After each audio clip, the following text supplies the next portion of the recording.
It's me, Vicky Marie. Good morning, good afternoon, or good evening, wherever you are in this crazy world we're living in. So I hope as you're watching this video, you're well. If you don't know me, my name is Vicky Marie. I talk about crime. I am based in Spain, in Europe, and I am also a Spanish teacher in my other life, as well as being a YouTuber, I suppose. I am a YouTuber, I suppose. So in this video today, Friday, we're going to talk about Sebastian Rogers. Now, we haven't spoken about Sebastian Rogers for quite a long time because there's been no news really, but the FBI have released an update of the case. I think the FBI, reading between the lines, I think they do think that Sebastian has come to some sort of foul play, but not from his parents, or his step-parents, his stepfather.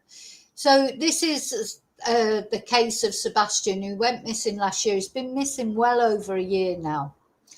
15 years old when he went missing. He's got mild autism, apparently. Just disappeared, went to bed, had the day out with his mum that day. Katie Proudfoot, they went for bowling and then for dinner afterwards, and they went home, went to bed round about 9 o'clock. And when Katie got up in the morning, he was not there. So Katie's come under loads of suspicion, as has his stepdad, Chris. I personally don't think they've got anything to do with it.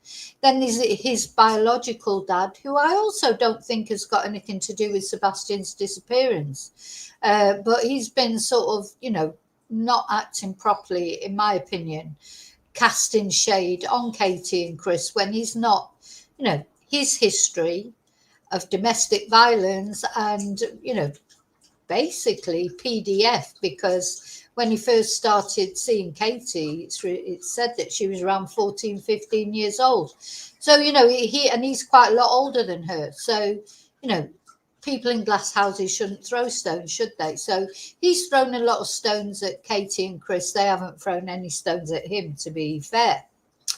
And then, of course, Tony, the phony, got involved, the media guru. He's gone all quiet, hasn't he? Funny that, isn't it? So it's a very strange case. Just generally, there's been a lot of animosity between, mainly from Seth's side, to be honest.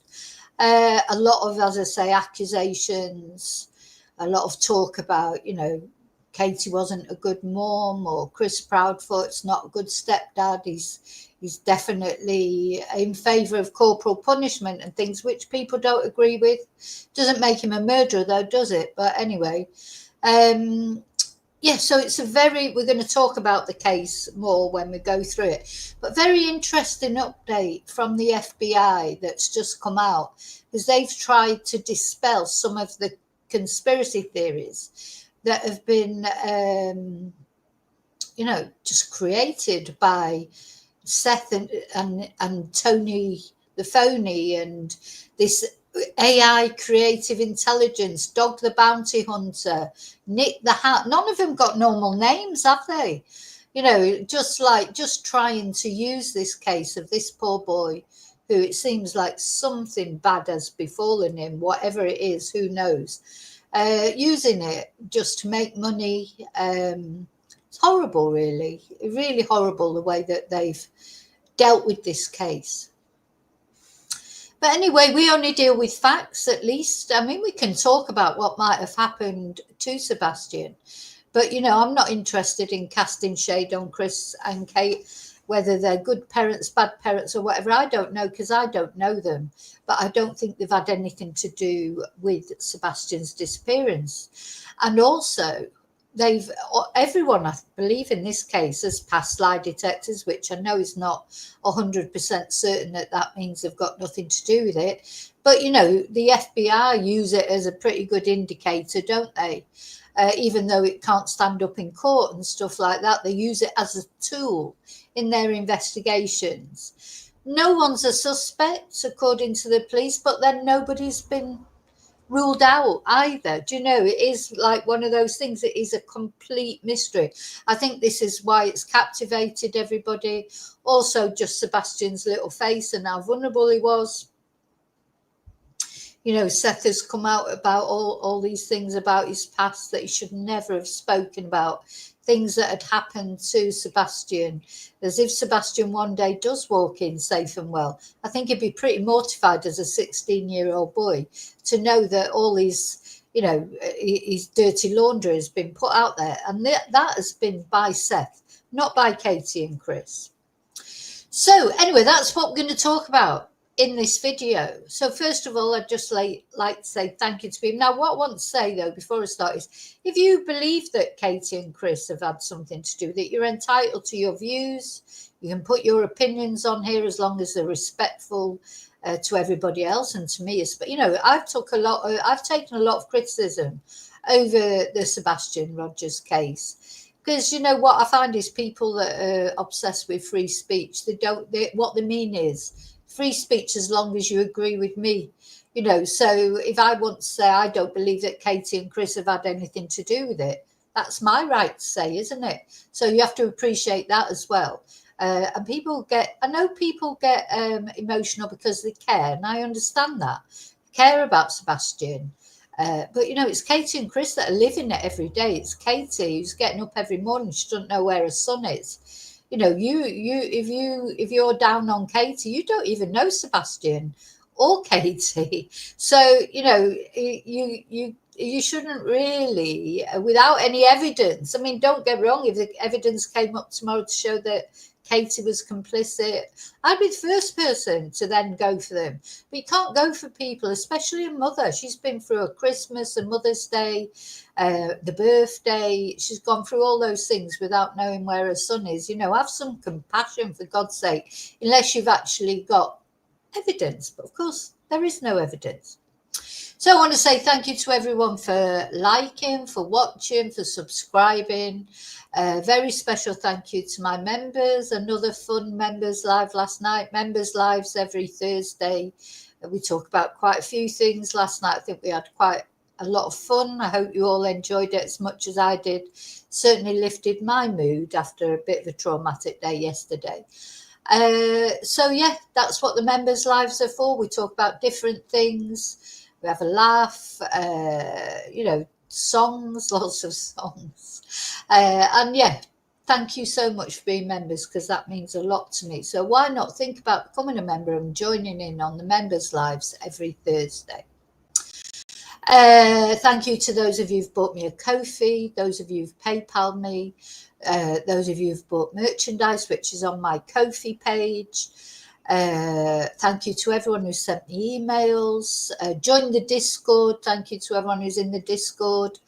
Thank you to anyone who's contributed to my channel in any positive way. Thank you so much. I really appreciate it. Okay, let me take the banner off now, and then I'm going to say my hellos. Hi to those of you, to my lovely lurkers, those of you who like watching but don't like joining the chat. Thank you so much for watching. Hi to the loathsome lurkers, sad people. Hi to replay crew, of course. Thank you for watching. And let's go in the chat now and see what people are saying so far about this. So, hi Angel, hi Lily, hi Bluebell, hi Admit.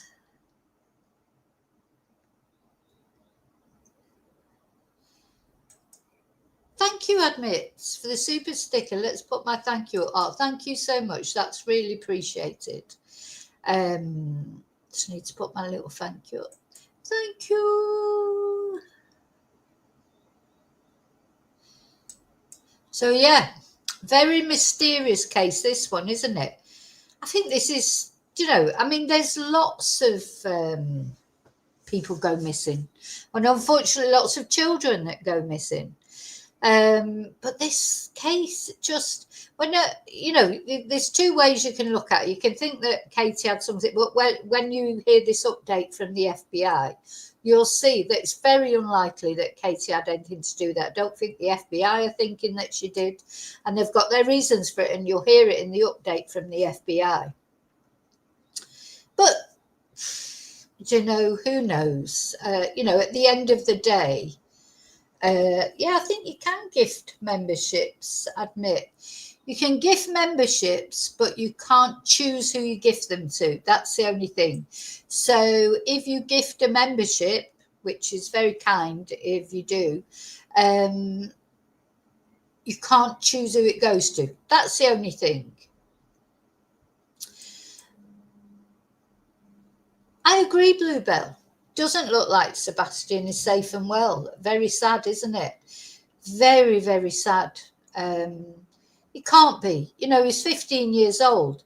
He can't have supported himself for over a year, can he? Just impossible.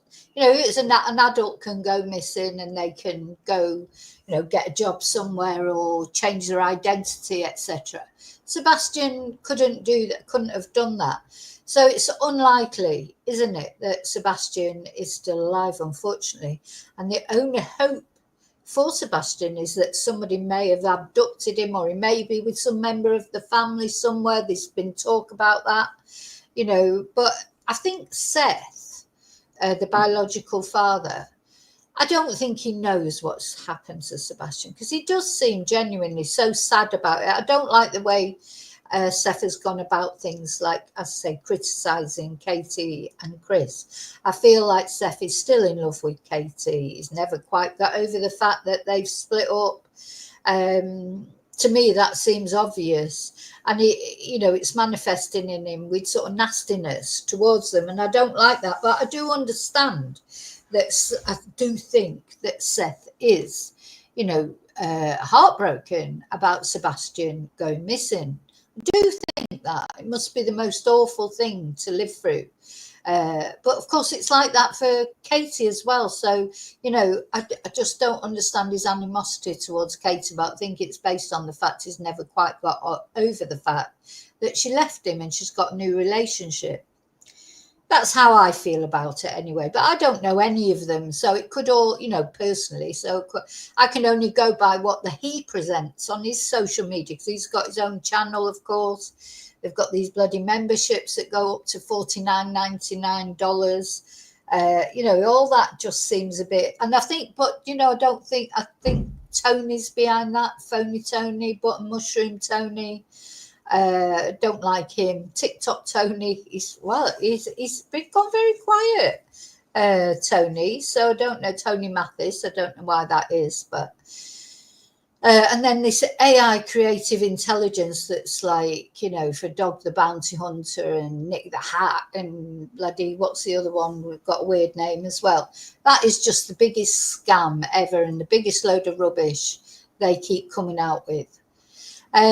So I don't agree with any of that, but I do feel for Seth, really, from the bottom of my heart. I feel for all of them, and Chris the same.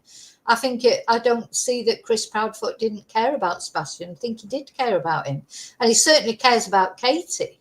So he'll be caring about Katie. But anyway, we'll see what the FBI has to say, and you'll have your view. Everyone's got their view. Some people won't be shaken from the fact that they think that the Proudfoots had something to do with this. But, you know, I think it's pretty impossible from what the FBI say that they did, and, you know, unless they dug him out through a tunnel or something.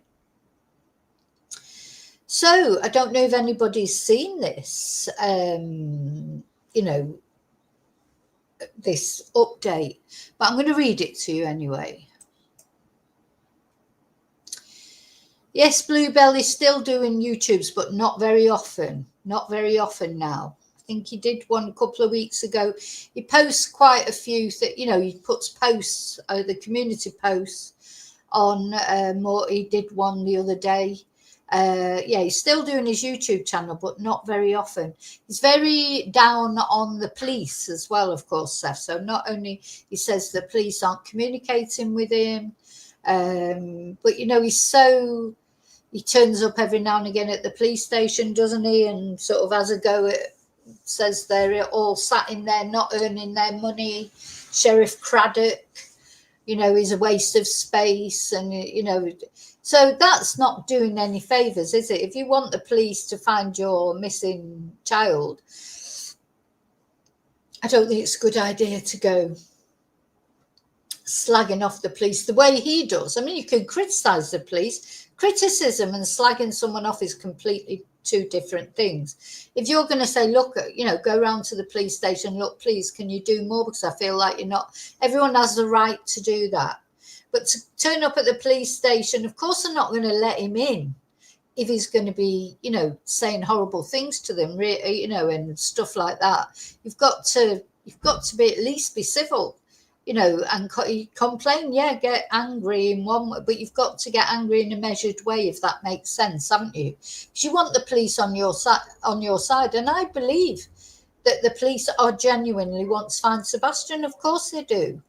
It's better for them if they find him than if they don't find him. It's a better look for them if they find him than if they don't. So I'm glad the FBI has put out this update, because that's the other thing. You need updates, even if there's not really much to say, because people, this case, like the Summer Wells case, it's a similar case, isn't it? Don't want it to go cold completely. Want to keep people's interest in it.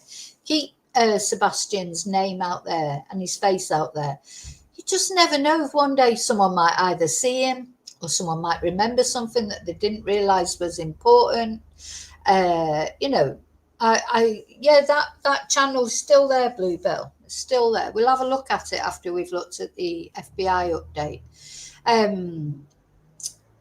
You want to make sure that your child doesn't get forgotten, don't you? So you want the police on your side for that, because there's so many missing children out there in Tennessee. There's loads, all over the world, isn't there? All these missing people. You can't, I try and spotlight as many as I can and go back to them every now and again, but you can't keep up with all of them. Unfortunately, it's awful, isn't it, really? Because every day there's more, but Sebastian I've been covering since he first went missing so Sebastian went missing the same day that Madeline Soto went missing, on the 26th of February last year. So that's well over a year now. We're coming into September now. Before you know it, it'll be 2 years that he's been missing. Just awful, isn't it? You just can't imagine how they're even getting up in the morning, and they must be thinking, well, where is he? And, there'll be all sorts of things going through your head.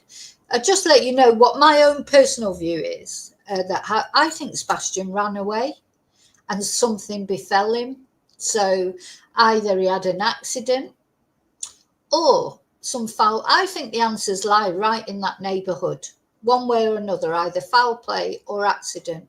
Don't think he'll have gone far from home. The only way that could be, isn't it, if he just happened upon someone who got him in a car and took him off. I don't think that. I think he is roundabout somewhere there. But the police, and I also think the police probably have got a good idea. They've got no evidence. It's all about the evidence, isn't it? So anyway, we'll see. So let's have a look.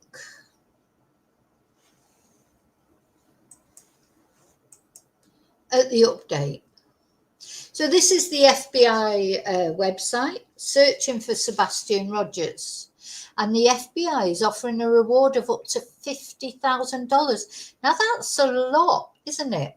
So, remember when we've been covering the Travis Decker case, who's the murderous dad who's gone on the run, it's only $20,000 being offered for information to catch him.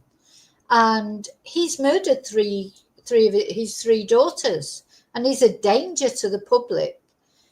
And he has only 20,000. Now here's Sebastian, which Sebastian I don't think is a danger to the public, but obviously something's befallen him. Why are they offering? It's quite a big reward, isn't it?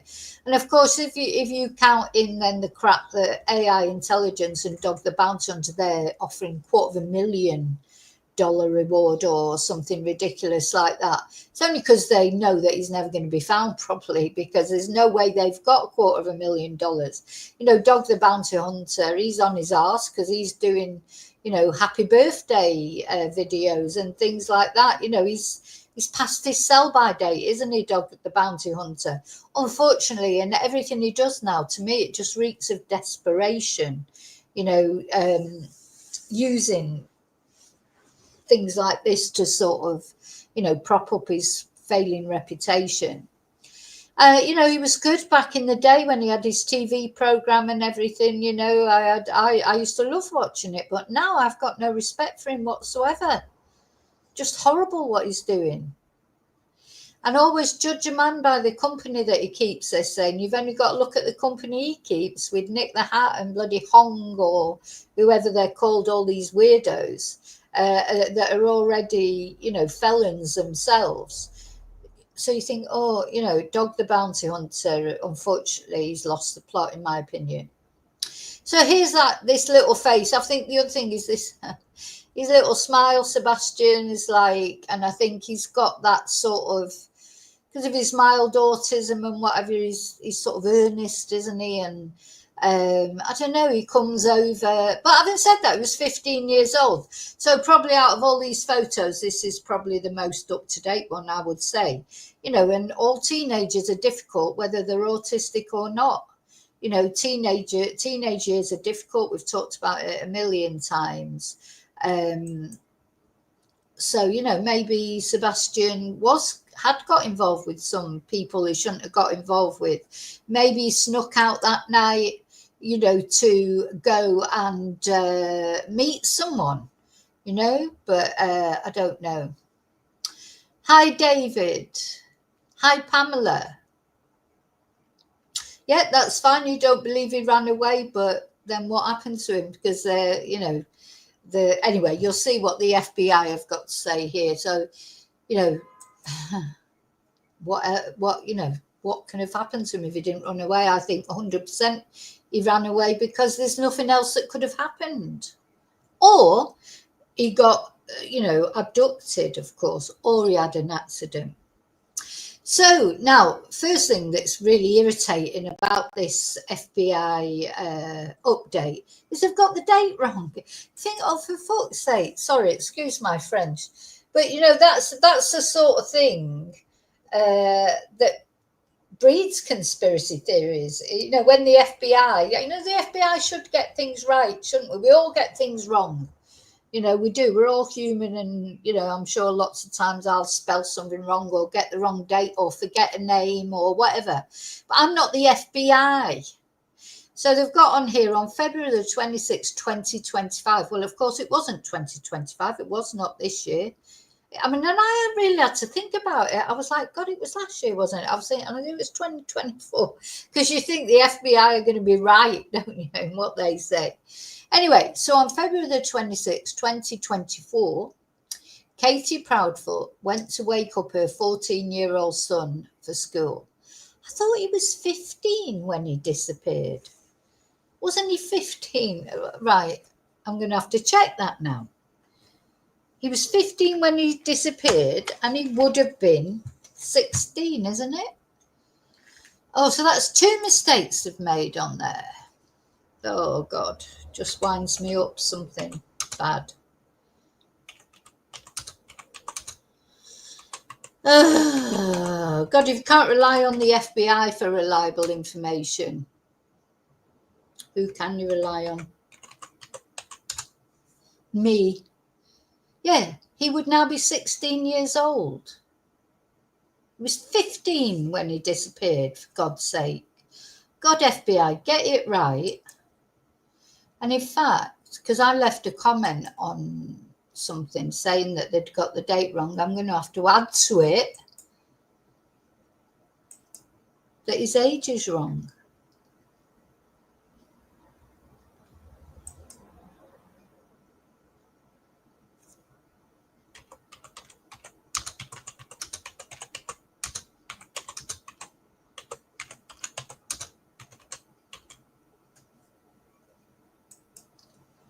That's very irritating, isn't it? So he's 15 when he went missing. He's 16 now.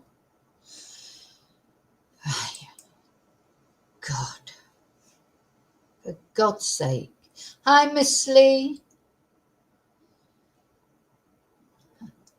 Doesn't exactly doesn't doesn't exactly, you know,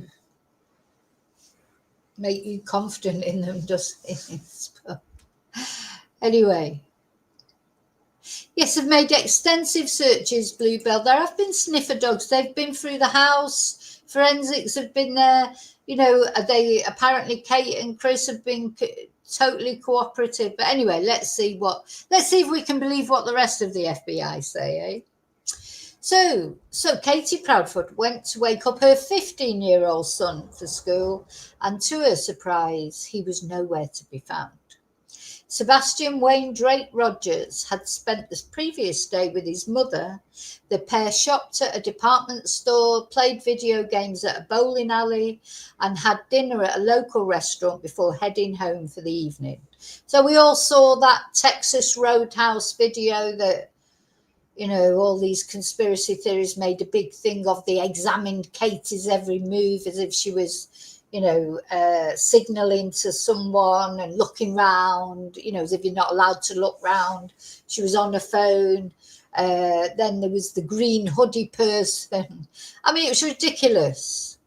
After returning to their home in Hendersonville, Tennessee, Katie and Sebastian prepared for bed, saying goodnight sometime between 9 and 10 p.m. And Katie told us a little bit before 10 p.m. she heard a loud bang coming from Sebastian's room. So she yelled out to ask him if it was okay. I think that might have been him going out the window, but I don't know. I don't know where it was. I've no idea. Nobody knows.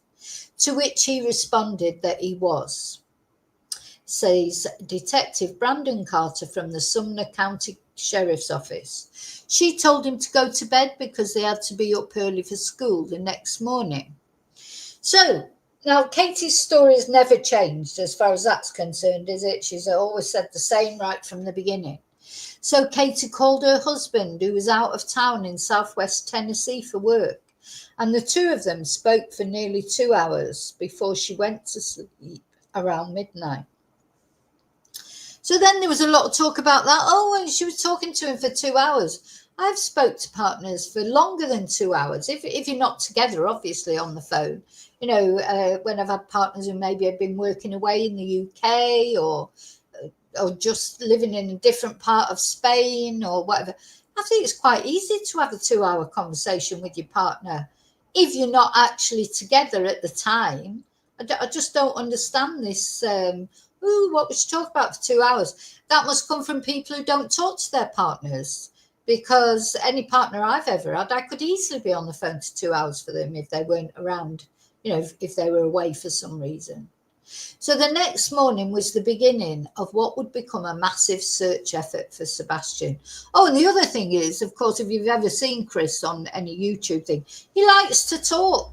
You know, some men do like to talk, some men don't. So some men, it would be impossible to have a 2 hour conversation with them. But Chris is not one of them. You know, Chris, he likes to talk. Once he gets going, you can't shut him up. He's probably had a little drinky poos or whatever he likes to drink about it as well. You know, and you can talk on. And he was working away on his own. You know, it's easy to maintain a conversation if you're a talkative person. I think, anyway. So the next morning was the beginning of what would become a massive search effort for Sebastian. Katie called her husband and told him she couldn't find Sebastian, that he wasn't in his room or anywhere in the house. Katie got into her car and drove around the neighbourhood and to Sebastian's school, which was less than a mile away from their house, searching for Sebastian before returning home. And during this time, her husband called the local emergency communication centre to report Sebastian as missing. And in the early days of the search, it seemed Sebastian vanished without a trace. And this case was kind of a question mark, says FBI Nashville Special Agent Robert Barrett. Mum wakes up and he's just gone. There's a question mark and we've got to figure out what happened. So that question mark only grew bigger as the search went on. So then, of course, it was revealed that apparently he did not take any extra. I mean, he was dressed, but he didn't take any clothes. He wasn't wearing any shoes. Now that was a strange interview that Sheriff Craddock gave once, where he said, what was it? How did he put it? You know, it was very cryptic, because he said, although, you know, what is it? Although Sebastian's mum says all his shoes are accounted for, we don't know that he wasn't wearing any shoes. That was sort of like all his shoes were at home, but we can't say that he wasn't wearing any shoes. Strange thing to say that, isn't it? Why they're not certain that he wasn't wearing any shoes? If Katie said all his shoes were accounted for, why is there any suggestion that, because he seemed to make it sound as if, you know, yeah, shoes are accounted for, but we can't say he's not wearing any shoes. Like, right, okay. I remember specifically him saying that. There's a couple of things that I remember about the, you know, when I first saw Katie being interviewed. There was one strange thing that Katie said. She said, so I got in the car and I went off to look for him, but he was already, and then she stopped. And it was like, already what? He was already gone, or he was already, what was he already? You know, and she never finished that sentence. So I think sometimes as well, the problem is when they're being interviewed, you know, there's certain information they've said, Chris Proudfoot has said, there's certain things they can't say. Because if somebody is under suspicion for taking Sebastian, there are things, you know, that maybe the police will know, but they don't want to be made public, because if they ever do manage to catch anyone that has supposedly done something to Sebastian, you know, I'm thinking of like in that vicinity, in the neighbourhood, people in the neighbourhood. I think that's where the answer lies for Sebastian, in my opinion. But of course, I've got to be careful what they say. You know, there'll be things that the police have said, look, you can say this, but you can't say that. And these things that are coming out now are first, really. So he didn't take any clothes, shoes, money, food, or his cell phone, said Carter. His cell phone and cash were both lying on the dining room table where they'd been the day before, when he went to bed. And according to Katie, there was a small yellow flashlight that she thinks was missing, but that was the only thing that appeared to be gone from the house. You know, did he go out with a flashlight? And of course, some video has emerged, haven't there, of somebody wandering around the neighbourhood. Was it Sebastian, or was it whoever did whatever they did to Sebastian?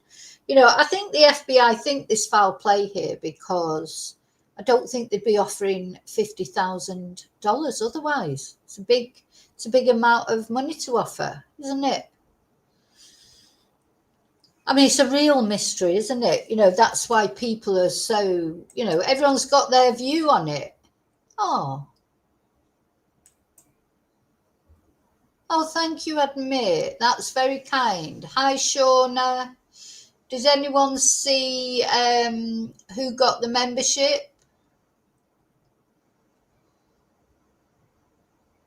Did anyone see? Because I'm going to have to go on to my other thing to see who got the membership. Where is it?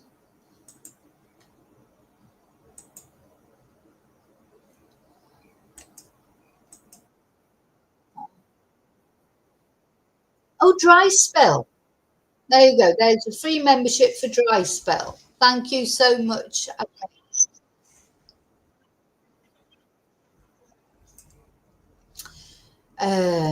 Right, let me go back to where I was. I want to put my thank you up. I admit you've been very kind.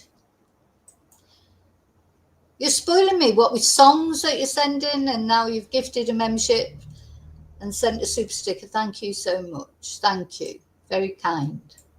And of course, you've been a member for 9 months, because we saw that last night, didn't we? Thank you.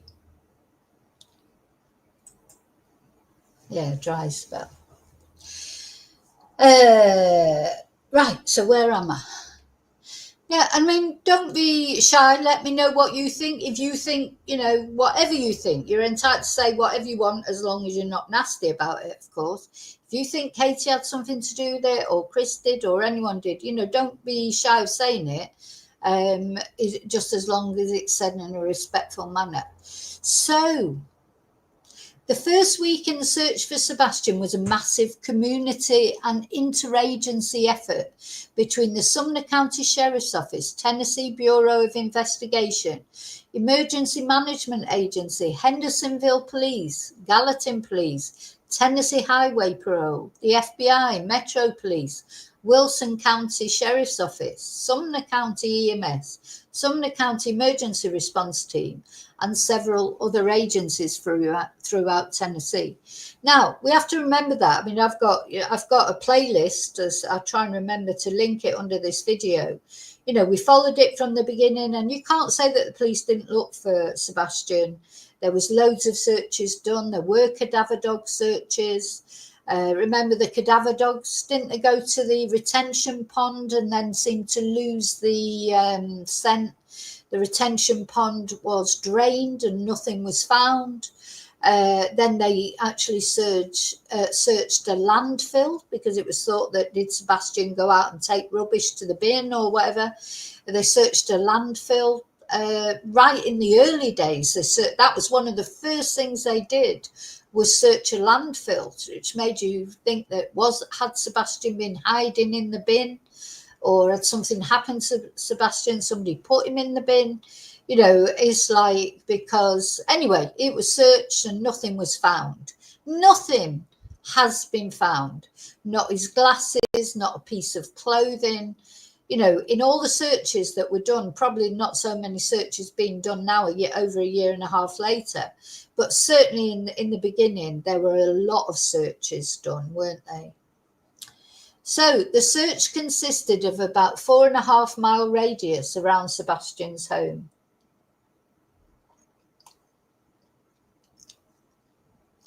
Said Carter, there were roughly 2,000 searchers equipped with an app tracking their movements. The searchers could also use the app to plot things on a map that they observed while they were out searching. The total area they covered within that 4.5 mile radius was equivalent to a combined 44,000 acres. And they found nothing, nada, zilch, not his glasses. I'll say no piece of clothing, not even a sort of a scrap of clothing like caught on a branch or whatever, nothing. So in addition to ground searches, was he in someone's house? This is what I think about Sebastian. Did he go to somebody else's house? Roundabout, possibly. So everything's a possibility, isn't it? In addition to ground searches, law enforcement employed every available resource at their disposal to locate Sebastian. Fire departments, mounted patrols, ATVs, search and rescue canines, drones, helicopters, and even an aeroplane. During day 2 of the search, the Sumner County Sheriff's Department reached out to the FBI for assistance and specific resources that could potentially help find Sebastian, who has high-functioning autism. I contacted our FBI Child Abduction Rapid Deployment Team for initial consults, and then they brought in the FBI Behavioral Analysis Unit to assist, said Barrett. The BAU shared a statistic that around 50% of autistic children are prone to wander. They are also naturally drawn to bodies of water, and 71% of fatal outcomes involving missing autistic children were a result of drowning. And I have seen that many, many times, because of course now you take it more of an interest in it. Many, many autistic children since Sebastian disappeared have been, gone through my Twitter feed, missing autistic child, sadly found deceased in water. Just seems so common. So that information helped us to focus search efforts in and around bodies of water. The search team drained ponds, searched waterways and lakes looking for Sebastian. In addition, law enforcement searched almost every home in the neighbourhood.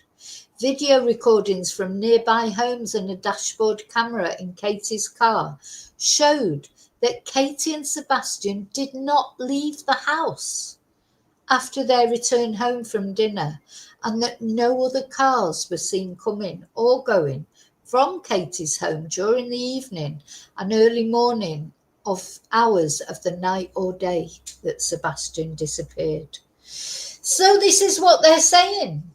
You know, video recordings showed they did not leave the house. So, well, you know, he must have left the house at some point, hasn't he? Because he's disappeared. So he's either left the house of his own volition or he's been taken out of the house, possibly by Katie. But why has it not been picked up on anything? No other cars seen coming or going from Katie's home. You know, despite the fact that every now and again you get a bit of sort of clickbait. You know, people saying, "Oh, car seen at the end of the road," and this, that, and the other. Well, that's not what the FBI are saying. So who do you believe? You know, you've got to believe the FBI, actually, haven't you? Really, you've got to, because they're the FBI. Why? You know, I don't know. Just, it's a mad case. It really is. So, in addition, law enforcement searched almost every home in the neighbourhood. So they did search other homes then. So maybe it's not in somebody else's house. I have no idea.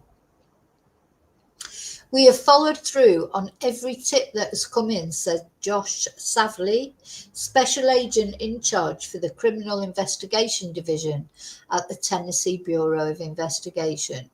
Some of those tips we continue to examine at a deeper level. That's interesting. But the vast majority we have cleared as either being irrelevant or ended with no results.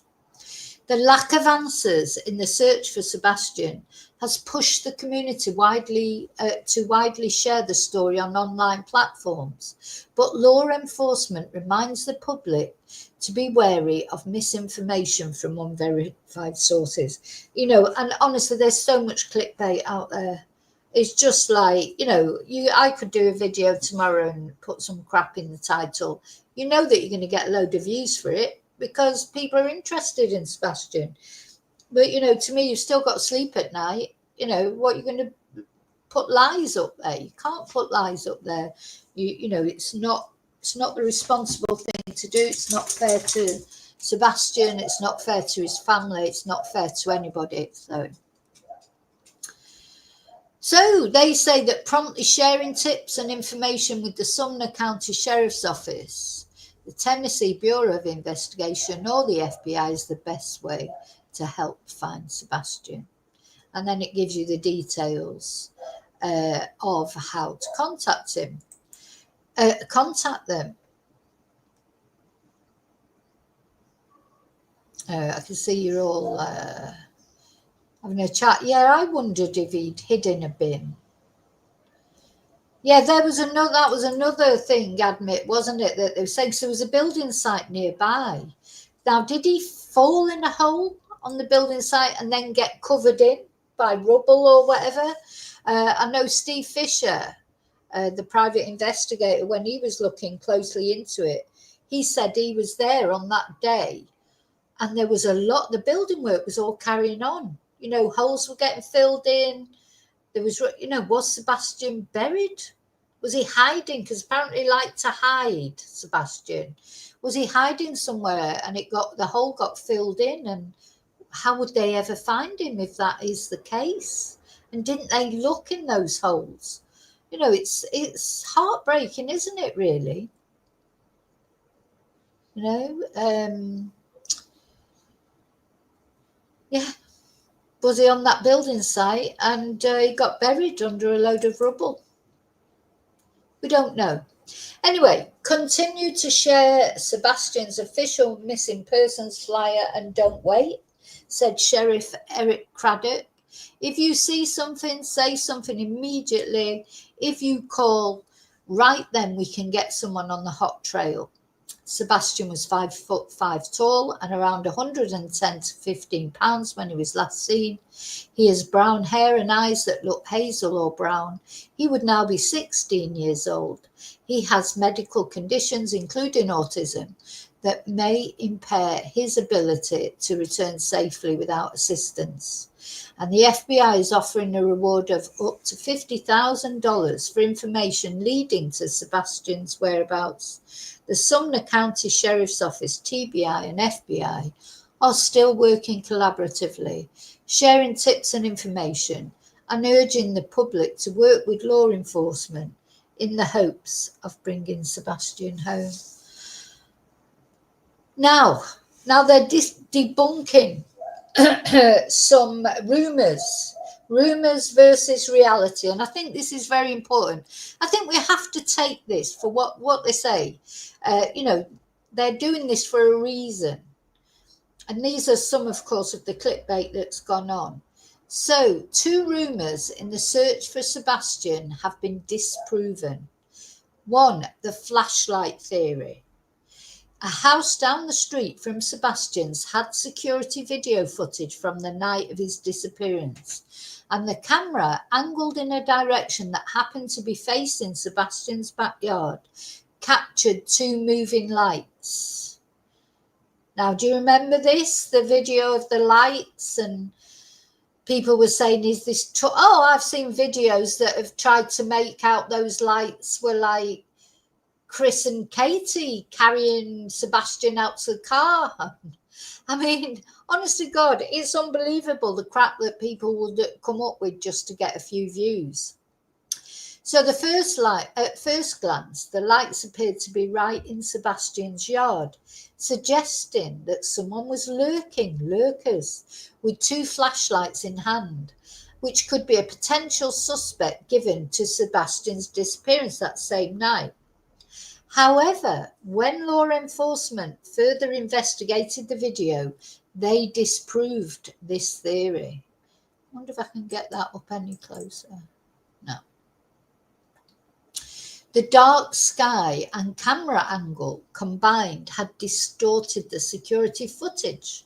When they examined the video in relation to the topography of the area, they found the lights were actually coming from a pair of truck headlights, flickering through the trees from a street atop a hill about 300 yards away.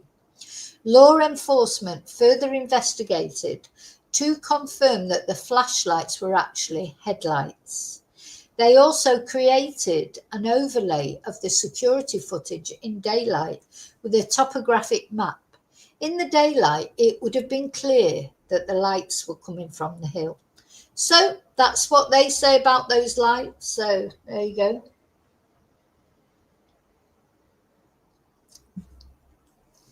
Now this next one, to me, this was always obvious. It was a load of rubbish. It was just somebody walking past Katie as she was getting into the car. Sebastian was round the other side of the car getting in. Katie was getting in the driver's side, and someone walked past, and oh my God, that AI created Dog the Bounty Hunter, AI creative intelligence. I mean, that's a misnomer if I ever heard one. Made a big deal of it. This person in the green hoodie, had abducted Sebastian, etc. In it together with Katie. So a video surfaced of Sebastian and Katie in the parking lot of the local restaurant they visited the night Sebastian disappeared. In the video, a person in a green hoodie briefly interacts with Katie, and suspicions arose that in this short interaction, the person in the green hoodie was planning something with Katie related to Sebastian's disappearance. Law enforcement spoke with the employees at the restaurant, who confirmed this person in the green hoodie was a frequent customer and helped identify them. Law enforcement went out to meet this person who happened to be wearing the same green hoodie in the video and confirmed they were not a suspect. Now, to me, that was always obvious anyway, but, you know, a million YouTube channels have made a million clicks out of it. Now, it's unusual, I think, for the FBI to come out and do a post like this with these debunkings. This is the first time that they've come out in public and said all this, you know, so that's interesting. And I'm just wondering why they've suddenly decided now to do that. I would definitely like to think that they are still investigating this.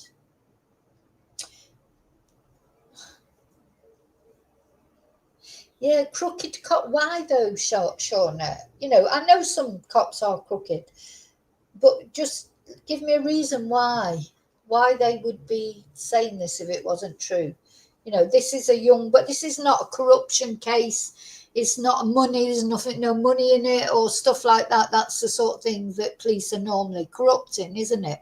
Why? If somebody give me a reason. And then what did happen then? Did the police kidnap him? You know, what? No, you know, sometimes people just want to believe conspiracy theories. What I've found from my channel is people who believe one conspiracy theory, they're normally every case that you put up, whatever the conspiracy theory is, they believe it because they don't trust the police, or, you know, and I know the police can't always be trusted. I'm not naive in that, but I don't see why in a case like this, do you? I mean, you know, there's no money involved. You know, it's not like bribery and corruption case. There I would be more likely to believe that the police there might be something in it for them. But what's in it for them with this case? You know, what's their advantage? Why would crooked in what? You know? Yeah, I agree, Dave. I think it is sort of a simple case in one way. Something has befallen Sebastian. He's either run away, or while he popped out, for whatever reason he popped out, he's come to some harm. And it could be. If it's not that, then it is something to do with Katie and Chris. But then how could they have done it? You know, with all the CCTV and everything, and the police have investigated into it. It feels like, you know, if you're saying that the police are crooked, it's like they're just saying that Katie and Chris haven't got anything to do with it, but really they have. But why would they do that? You know, you've got to think about logic. You know, the logical thing is there is no reason whatsoever for the police to do a cover-up in this case. You know, they won't solve it. I do think they know more. I do think they know more that they're not saying. Maybe eventually they'll let drip bits and pieces, I don't know, like they are now, because this is the first time that they've come out with this. But who knows? We don't know. You know, it seems likely, doesn't it, that an accident might easily have befallen him. You know, and these things do happen. You know, there was a person in Spain went missing, and was found years later, had fallen down the side of a building site, and just never been discovered for years, for 2 years or something. And you just think, how could that even happen?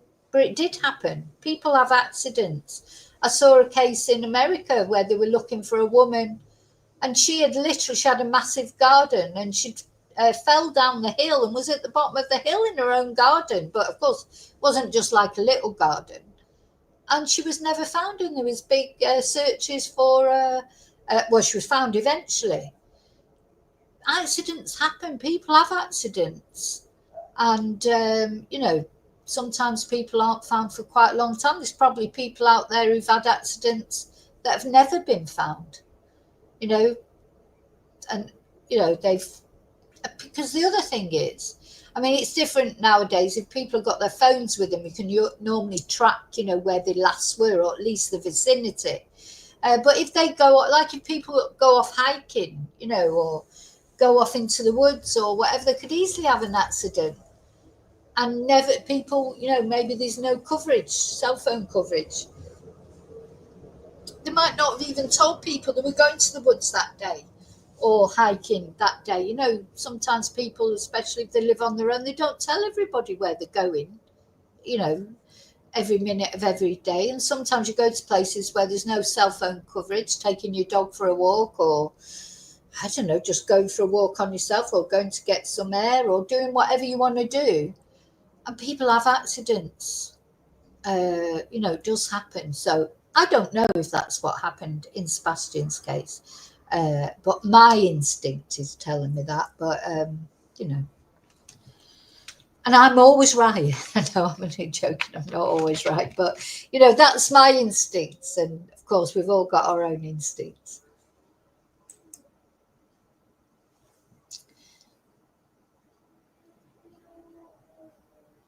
Oh, that's interesting. Yeah, woman falling down a gap in the wall, went up in the. Oh my God! Found many years later. I mean, could you imagine that?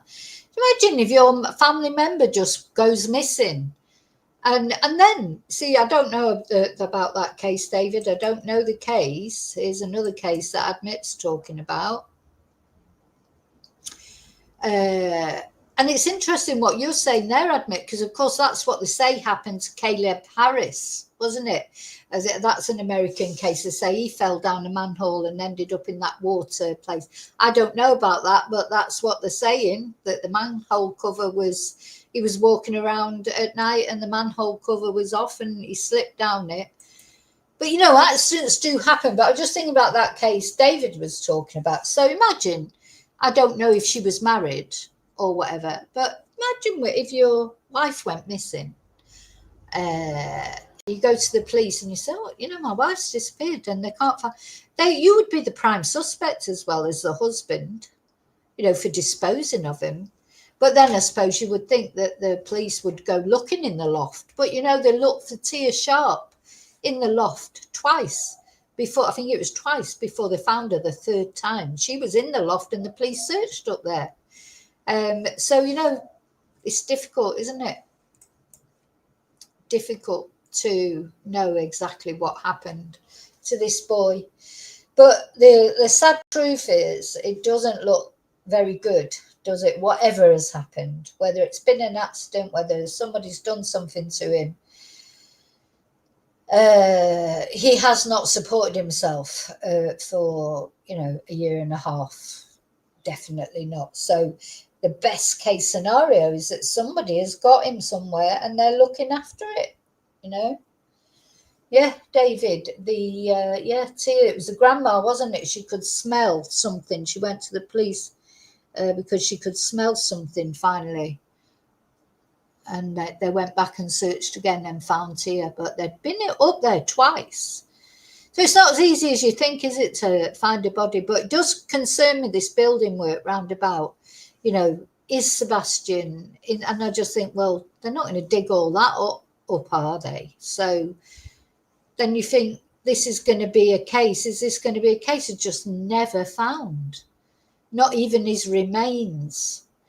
It's awful, isn't it? And as time goes on, they'll be releasing those bloody, hate those things. They do it with Summer Wells, don't they? And that releasing these photos, age advanced photos that never, in my opinion, look anything like them. But and that'll be it with Sebastian.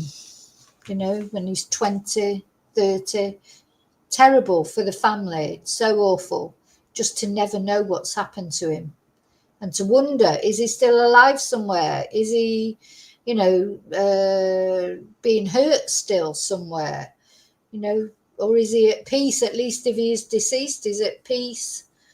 The thought of anything bad happening to him, ongoing, is even worse, I think. But the not knowing, it must drive you mad, must drive you crazy. Right, let's have a little look at see what Seth has been up to on his YouTube. He hasn't been doing much on it. The only reason I know is because I am subscribed and I do follow it. See what's going on. Let's have a look at his YouTube channel. Ah, where has it gone?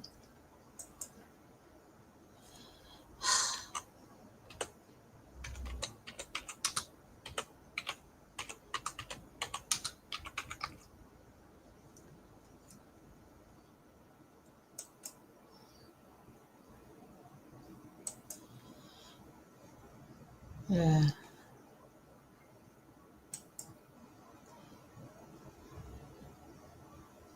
So this is his YouTube channel, but he hasn't done a live for a month. We looked at that video. Has he done any other? I did an interview on May the 21st, where he was, let's just have a quick look at that. He was outside the police office. He was very down on the police. I'm Sebastian Rogers' father. Well, talk to a little bit. How long has it been since that? 15 years. What has that been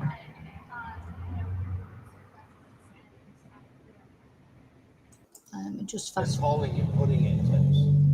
But when I follow up on a tip, and the police departments in those locations haven't ever heard of Sumner County, or have never heard that my son, that tells me they're not doing their job.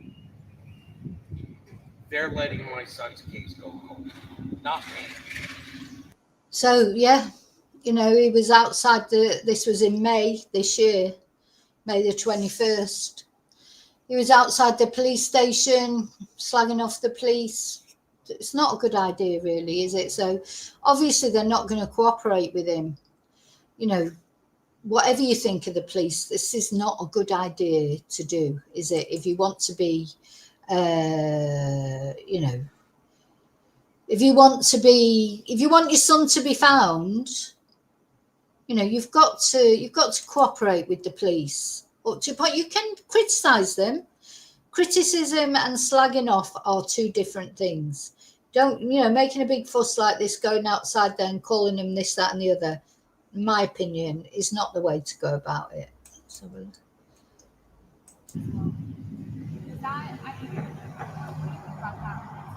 A parent demands answers. We demand answers because our part is missing.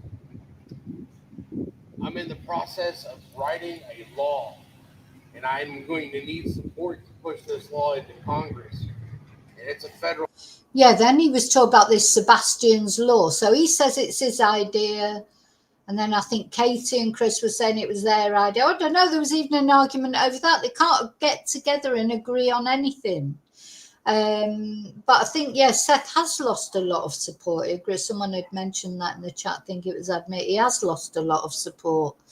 And, to be honest, it's through his own doing and through Tony the phony's doing. I mean, what's happened to him? Where's he disappeared to?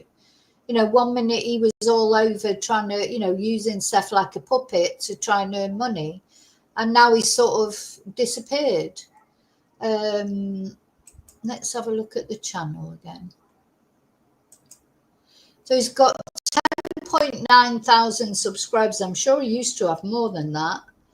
10.9 thousand. Now keep an eye on his subscribers. But of course, then he set up this membership thing, which, to be honest, you've got private first class, sergeant, chief warrant officer, captain, $49.99 a month.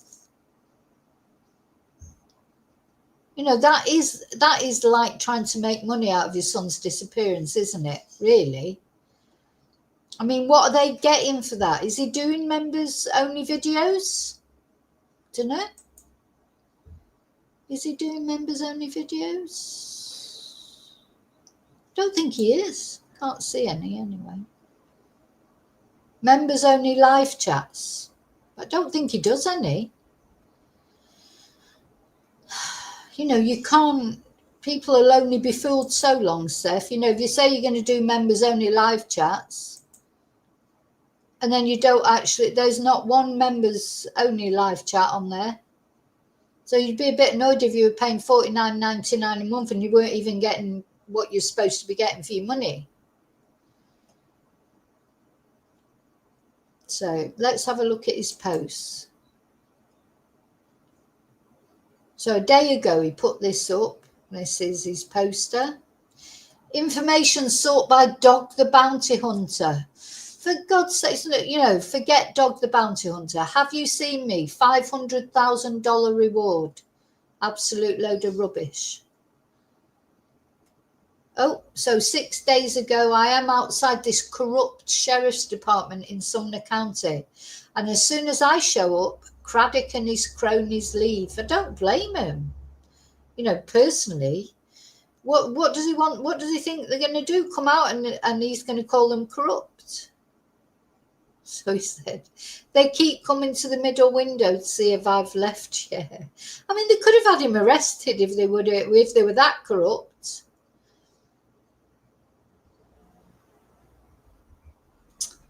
So I don't know. So every now and again he puts posts up about other missing teenagers, etc., which is nice because he's got a bigger following, of course. Oh.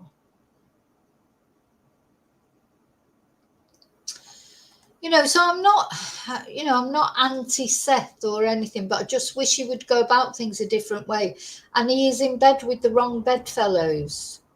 He should be working with the police, not working with Dog the bloody bounty hunter, for God's sake. I don't think he'll get anywhere with Dog the bounty hunter, to be honest. At all.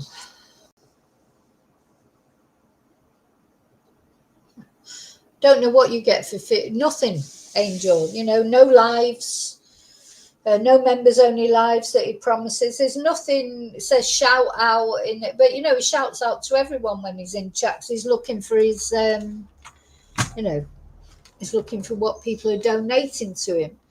I'm not against him being donated. If he needs money for posters to go around the country searching for Sebastian and that's good, but he's not showing any signs of what he's doing. He's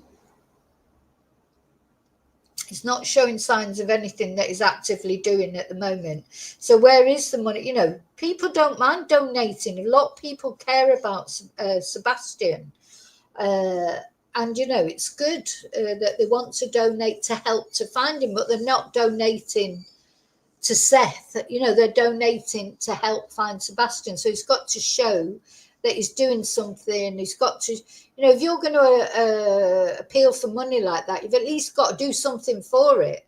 I'm not against, obviously, memberships and things like that and appeals to help find his son. I'm not against that at all, but he's not actually, what is he doing except irritating the police, which is not helping at all. He could be there you can put pressure on the police in a different way, can't you?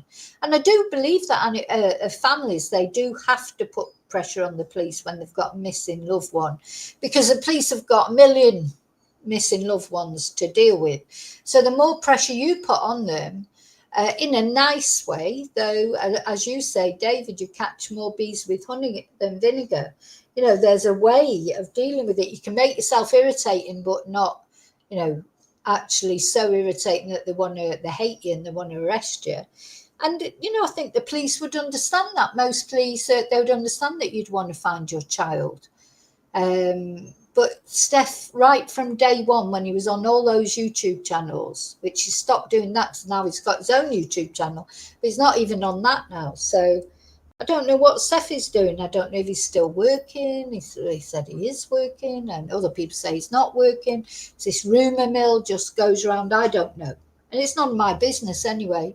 I don't like this sort of, they could say Team Sebastian, or what they call it, the green team. And there's only Sebastian that matters. It doesn't matter whether you support Chris and Katie or support Seth. You're not supporting them. I support Sebastian. Whatever happened to Sebastian, that's all that matters. And, Seth should, in my opinion, be doing everything he can to work with whoever can help him antagonise them. Since we've had any update on Sebastian, I look for news about Sebastian every day. Is one of those cases that started off following. I will carry on following until there's some resolution, one way or another. If I live to see it, you know. So another case that we were following that I'm going to talk about tonight, hopefully. If not, it'll be tomorrow morning, but I'm going to go and try and do it tonight. It's a case of Victoria Taylor. This is a British case, and this was a lady who, again, went missing, unfortunately, and she went missing near a river. She was seen in the morning buying alcohol at a local. Let me get a photo up and see if you remember her.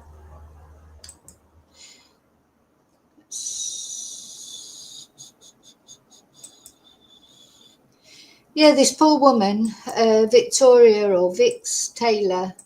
She had a little girl. Don't know if you remember her, but she went missing took quite a long time to find her body. They found some of her items along the riverbank. And there was a lot of conjecture about what had happened for her. It was thought generally that she wouldn't have done anything to herself by people who didn't know her, because it turns out that she had been thinking about self-deletion apparently for quite a long time. And it just shows you, I mean, I've seen her Facebook pictures. It just seems she was an adoring mum to her little girl. You know, but you don't know. People are fighting battles. You just don't know. You look at that picture of her. She's smiling. You look at her pictures on Facebook with her partner and her little girl. It all looks lovely. She was a nurse. She was a very caring person, a lovely person. Anyway, so her inquest, I'm going to go through her inquest, what we know about her inquest, because it turns out that she was in need of mental health support and she was left without it. So what the inquest seems to be finding is that, you know, the lack of care, mental support for this poor woman led to her death. And that's we're going to talk about later on today. So yeah, very sad case, but now things are coming out. Now, we didn't know all this at the time. The family will have known this. The family will have known that she'd actually tried to self-delete before, and she was suffering with these mental health issues. But if you looked at her Facebook, just like with everybody, social media is a load of rubbish, really, isn't it, for trying to gauge what somebody's like. You know, all these pictures of the smiley faces and the family, this, that, and the other, means absolutely nothing. You just don't know what's going on behind the scenes, do you? So that's what I'm going to be talking about probably later tonight, if not in the morning. Okay, so I might actually wash my hair before then. It looks like I've been dragged through a hedge backwards. Yeah, I covered it quite extensively, didn't I, Angel? Do you remember it? You know, because it was another case of a woman disappearing near a river.